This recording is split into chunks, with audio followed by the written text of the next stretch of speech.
Alright guys, so just about to leave at the office. Should be pretty good.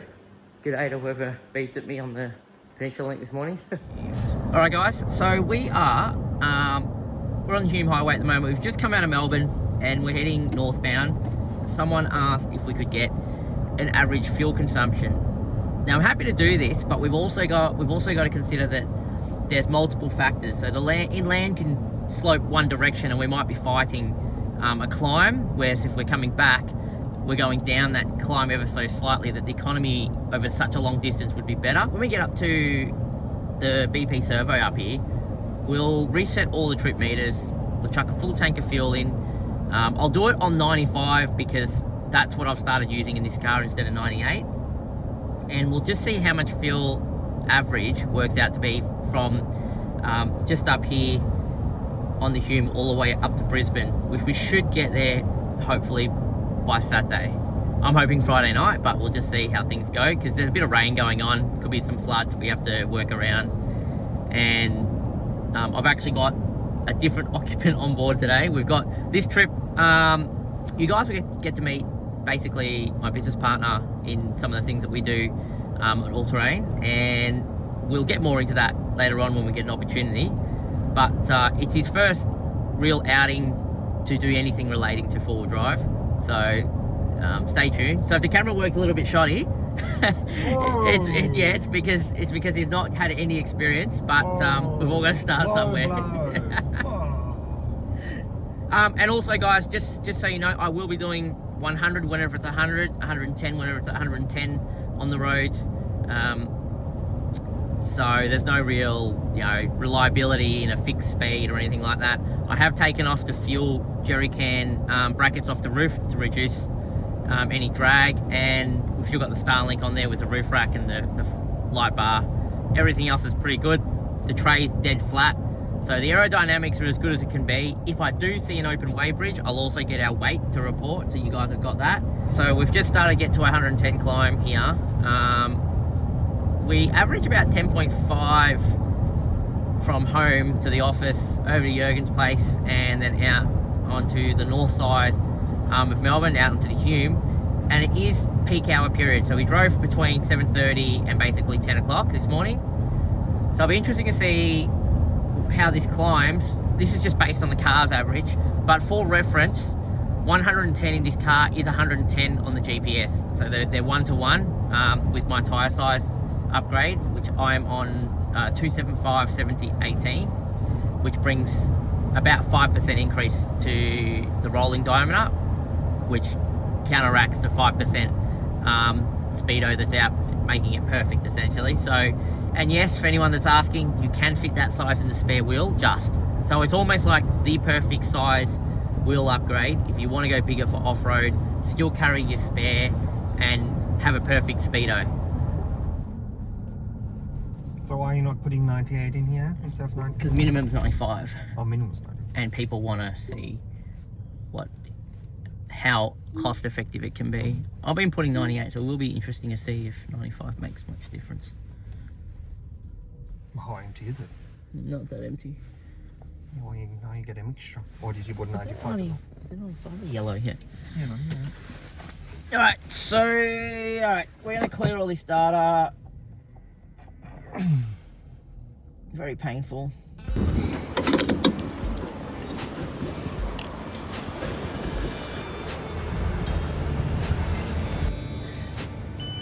Thank you.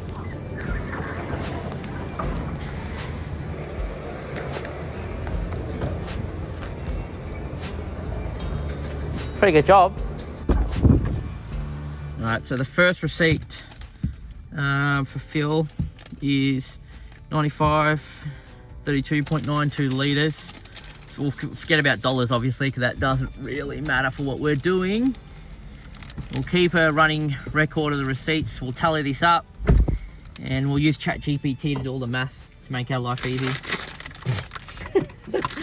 So you can see there, trip through set to 0. We'll have a trip A for between fuel fill-ups to measure the amount of fuel used, and then we'll use trip B for the entirety of the trip. And the ones I've used for the big one. They're pretty good. Mm. See if they want to do a, you know.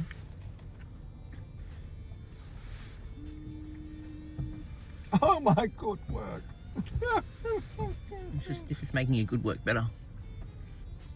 Not on my side. Macca's coffee is going to be hit or miss though. Yeah. Yeah.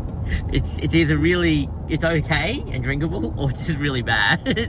Well, depends what's behind the bloody machine. Don't think I've had a good Macca's coffee in a long time. It's doing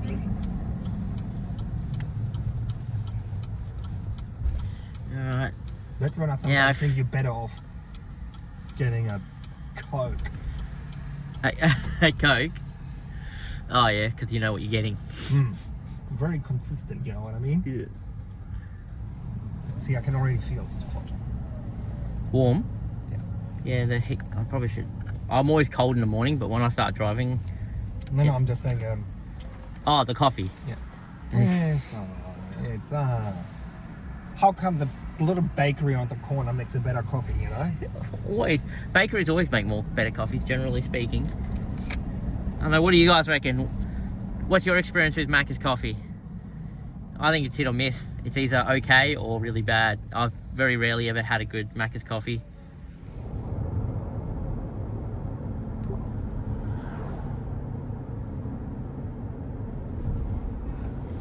I'm going to put fuel in here just to get a litre-age, and that way we're good till after hay. I'm going to use the bathroom here. I might grab a drink of some sort, because this is the last decent place before we get to Darlington Point.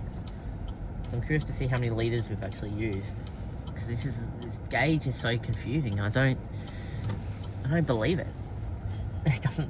Let's. I want to work out I know the distance is accurate. But this nice. So let's see how many litres it thinks. I think computer calculates all the time. That's why. Well, look, it thinks that we've done. Are you 327 now? 327 left, 253 done, and 11.3 average. So I'm curious to see. So if we fill up here. You didn't really see another weighing bridge, did you? No, we didn't. Then that's a. Hang on, doesn't a DP have one? Yeah, actually they do. I could do it before. Our client has one, yeah. Alright, I'm gonna analyse what's going on here, guys. So I'm gonna chuck some fuel in here. We're about half a tank, we're just over half a tank. 250 Ks. Chuck some more fuel in, and we'll see how many litres we get in so we can do a comparison. I'll give you some information on the elevation since Wallan to here. So you can see it's reasonably flat. And we assume, obviously, the servo litre fill is right. Yes, this is what I was worried about too. 32.59, 250 kilometres. Probably half 110, half 100 cruising. Put in 32 litres. 250 kilometres. So, interesting. You want to drive? Get comfortable. I should take the keys. I don't trust this. No. Locked. Just tapped the phone, locked it, and it didn't interrupt my video. How handy is that? Then we get back and the keys are inside and it won't unlock. Wouldn't that be upsetting? Oh, that won't be funny, true. Alright, guys. So we got Jürgen driving. Scary stuff. Well, I'll tell you if it's scary stuff or not in a bit. Just trying to organise some cameras. On? No, put your foot on the brake. I have the foot press on on. the brake. I did before. Press it once. Alright, just gotta work this out, guys. So currently we're at trip meter 253 kilometres. And we put in approximately 32.59 litres. And it reckons the last 50 Ks has been 11.3, but that's the last 50, that's not the last 200. I don't actually know if there's a way to see what the last average is, but the car thinks the last 50 is 11.3. I'm just having a look, because I'm fairly sure we can't actually see this data. It doesn't actually break this down in a way It only literally shows us the last 50. But what is interesting is the car thinks we have only consumed 29 litres. And we've put in 32.5. I mean, there's always going to be a percentage of difference. And there could be differences in the Bowsers in when they click off, etc, etc. But this is what we have. So I'll write the trip kilometres down on here so we can look at this later. But this is working out to be around about 12 litres to 100. And we've had a combination of 100 and 110 k's an hour. Right? That makes sense. Yeah. And you can see, guys, here, this is giving you an idea what the terrain has been like. So we filled up where the big spike was, and then we've gone downhill, and then we've leveled right out for like the last 200 kilometers. So it's pretty much flat. Best to say it's been flat. Yep. Yep.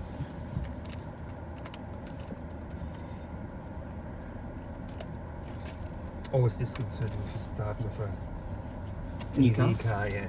Yeah, that's right. That is 20 k's old. Yeah, actually, we've been discussing about how... So, obviously, he's never been in this car before, and first drive, first experience of all this out here. And we're actually talking about the fuel, the estimated fuel range. I'm not really questioning the consumption. So everyone, if you'd seen my post on another forum where they're talking about the Shark, I actually raised this case, and everyone was saying, if you're going to buy a car that's a box, that's 3 tonne in weight, and expect good fuel economy, you're crazy. And that wasn't my argument. I actually was talking more about the estimated range is just a little bit out of whack. The elevation's been kind of the same the whole way. I don't know if you guys can see that, but it's generally been relatively flat. So it's not like we've been going up or down at a constant thing. And I know a little bit of climb and a little bit of descent is always going to make a big difference in the figures. So that's why these can't be relied upon. But it gives us a good understanding of what it kind of looks like. But originally, we've only done, what, 92 Ks? So 92 Ks since we've left, and it reckons we've got about 600 kilometres left combined, destined. It started over 740. But it was 740 range estimated with electric when we left at a full fill, and we're down at 600, and we haven't even done 100. But when I checked, when we were on 60 Ks, it was 603 showing on the petrol one, estimated. We went to 90 Ks and it was 550. That's more than 50. I know. Down. I know. And what I've also noticed is as you get lower and lower to left turn, it's a left and then a right. Wait, is it? Just hang on. Just give me a second. Where are we? I have to remember.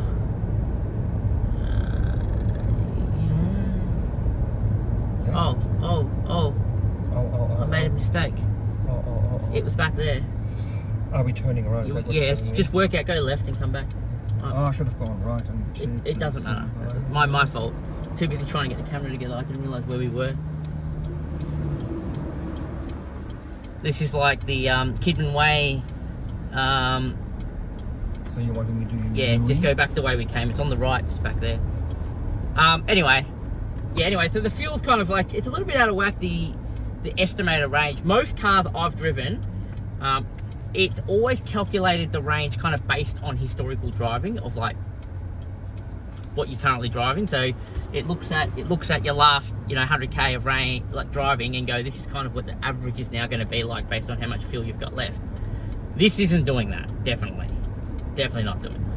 It's doing something. It's doing something, but it's not doing that. So we're going to pay a little bit of attention to this after we get a bit more time, once we've done our afternoon visit with one of our clients, and we'll talk a little bit more about this. Alright guys, here we are, driving the Shark up onto a weighbridge to get the current weight minus my 80 kilos, because obviously I'm not in the car, I'm filming. We were lucky enough to be able to do this at our client site, so you know that the bridge is calibrated. And the amount is 3.2 tonne. There you go. Alright guys, so when did you start recording? The story what my sister with the emu? Good Lord. We won't show them that story, it's fine. Oh my goodness. We're on the Sturt Highway, heading towards Hay. It's late afternoon now, it's 4:30. Got a bit held up at one of the jobs we're at, but that happens. It's just what happens in our industry, doesn't it? It's unexpected. Well, it should only take 5 minutes. Take 1.5 hours. But anyway, guys, Jürgen, we're in business together doing a lot of the all-terrain stuff, and if you guys have any computer support of any sort, we've been doing it for 20 years, I think, corporate. About 20 plus. Yeah, 20 plus years. So, and we take care of a lot of small to medium-sized businesses for all their IT, full managed solutions and communication solutions. So, and that's where all-terrain action kind of falls into the Starlink side of it, because recently with the deployment of Starlink, we've found new ways to integrate Starlink into IoT, so businesses can keep kind of doing their thing remotely and even on the move. So like our YouTube channel, a lot of our content and a lot of our production is done on the move, and as a lot of you would have seen, quite quickly pushed up to be watched. So we also, you know, kind of provide communication solutions in amounts of Starlink for travelers, content creators, business owners, and we deal with actually quite a few people that do a lot of like market trading, live/travel on the road for work. You know, they act for the purpose of their job. They travel and need to stay in communication. I've actually got a couple of clients that run a lot of Airbnbs across Australia, and they actually manage all their bookings and go visit their properties and maintain and build on them out on the road. So it's that's just an example case scenario, but there's many businesses out there where Starlink on the move is so versatile. It's literally a press of a button and you can just be on the road like we are now. We've pretty much operated most of today. Whoever's passenger here is on a laptop, and even though the service is kind of choppy out here in outback New South Wales, we can still go do our usual business. Surprisingly well, yeah. So yeah, anyway guys, so Jürgen's joining us on this trip because it just wouldn't make sense for me to do this on my own with no second driver, because it's always good to have company. And effectively we are going to Queensland to kind of meet up with some other people in relation to business matters, which hopefully will give us some coverage over in Queensland. We actually do have quite a few installers in Queensland doing Starlink, our Starlink mounts on vehicles and RVs, so that's part of our journey this next week or so. But yeah, so you'll be seeing a lot of Jürgen. He'll be on camera, so he'll be on and actually running the cameras the best he can. I'm not sure how good he is at holding a camera, but we'll figure that out. Action shots, I say. Action shots. You guys can be the decider if it was any good. Hopefully you'll be seeing this video, I think, tonight. So it is Wednesday the 2nd of April. I think this video will go up tonight, so you should be seeing it tomorrow. If there's anything you want to comment for us to kind of get done while we're traveling, doing this Melbourne to Brisbane, Springs and back to Melbourne run, chuck them in the comments below.